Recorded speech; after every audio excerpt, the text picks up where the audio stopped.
Europe 1, 7h16, Thomas Soto. C'est l'édito éco de Nicolas Barret, directeur de la rédaction des Échos. Bonjour Nicolas. Bonjour Thomas. La Chine dégaine aujourd'hui une nouvelle arme pour protéger son marché. Sous couvert de lutte contre la cybercriminalité, la Chine crée donc de nouvelles barrières, Nicolas. Oui, c'est aujourd'hui qu'entre en vigueur en Chine une nouvelle loi sur la cybersécurité qui fait frémir les entreprises étrangères, les gouvernements étrangers, les organisations de protection des droits de l'homme qui ont eu beau monter au créneau.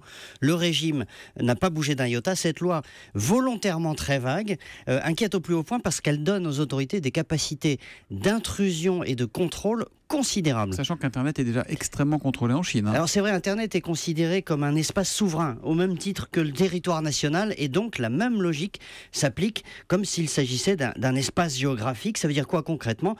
Par exemple que toutes les entreprises jugées critiques devront stocker en Chine même, toutes leurs données sur leurs clients. Les sites marchands, les banques par exemple, devront localiser ces données en Chine.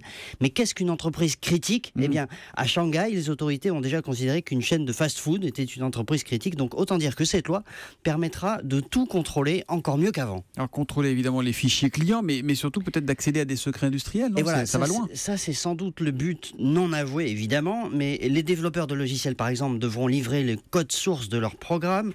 Les firmes étrangères craignent donc un pillage systématique de leur propriété intellectuelle. Elles disent aussi que cette loi constitue une nouvelle forme de protectionnisme parce qu'elle favorise outrageusement les sociétés locales. Amazon, par exemple, a déjà vu plusieurs de ses gros clients partir chez son concurrent chinois Alibaba pour stocker leurs données dans un cloud chinois plutôt que dans un cloud américain.